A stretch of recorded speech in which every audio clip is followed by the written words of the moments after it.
મકર સંક્રાંતિ તહેવાર નિમિત્તે તુલસી charitable trust Dhoraji દ્વારા બાળકોને પતંગ તથા બ્યુગલનું વિનામૂલ્યે વિતરણ કર્યું હતું.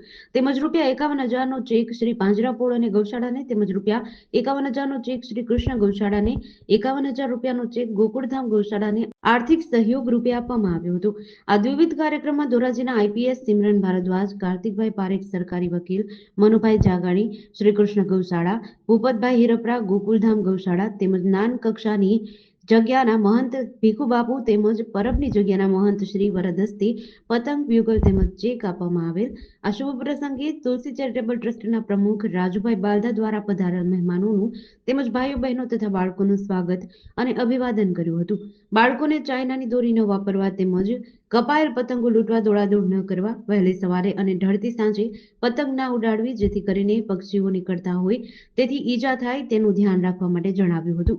આ કાર્યક્રમને સફળ બનાવવા માટે સંસ્થાના જયંતિભાઈ બાલદા, ગૌરાંગ બાલદા, સંજય જાગાણી, મહેશ બાલદા, બાબુભાઈ વેકરિયા, વિપુલભાઈ બાલદા, દિલીપભાઈ બાલદા, મનોજ રામોલિયા, તુપેશ બાલદા, સમીર બાલદા, વિકાસ વેકરિયા, શૈલેષભાઈ બાલદા, કેયુર કોટડિયા, પ્રદીપ સોજિત્રા, રાજ બાલદા, ભાસ્કર બાલદા, યશ બાલદા, ધ્રુવ બાલદા, આર્યન યુગ વગેરે નાના મોટા કાર્યકરોએ જહેમત ઉઠાવી હતી.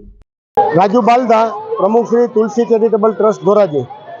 તુલસી ચેરિટેબલ ટ્રસ્ટ દ્વારા દર વર્ષે મકર સંક્રાંતિ દરમિયાન, તેના પૂર્વ દિવસો દરમિયાન નાના નાના બાળકો, ભૂલકાઓને પતંગ વિતરણ કરીએ છીએ અને તેથી આ હિન્દુ તહેવાર બાળકો સારી રીતે ઉજવણી કરી શકે. અને આ પતંગ દ્વારા બાળકો એક થાય અને હિન્દુ તહેવાર સારી રીતે ઉજવી શકે. પતંગ વિતરણ માટે અમે દર વર્ષે રાહત દરે ફટાકડાનું વિતરણ કરીએ છીએ દિવાળી શો દરમિયાન, અને તેમાંથી જે કંઈ નફો થાય તે નફાના ભાગરૂપે દર વર્ષે અનેક સેવાકીય પ્રવૃત્તિઓ કરીએ છીએ. જેમાંનો આજના દિવસે બાળકોને પતંગ વિતરણ તેમજ ધોરાજીની ગૌશાળાઓને 51,000 રૂપિયાનો આર્થિક મદદ રૂપે ચેક આપેલ છે, જેથી કરીને ગૌશાળાઓનો પણ, ગાયોનો પણ એક સારી રીતે ઉછેર થાય. આ રીતે અમે તુલસી ચેરિટેબલ ટ્રસ્ટ દ્વારા અનેક સેવાકીય પ્રવૃત્તિઓ કરી રહ્યા છીએ. જીડીસી ન્યૂઝ સાથે વિપુલ ધામેચા, ધોરાજી.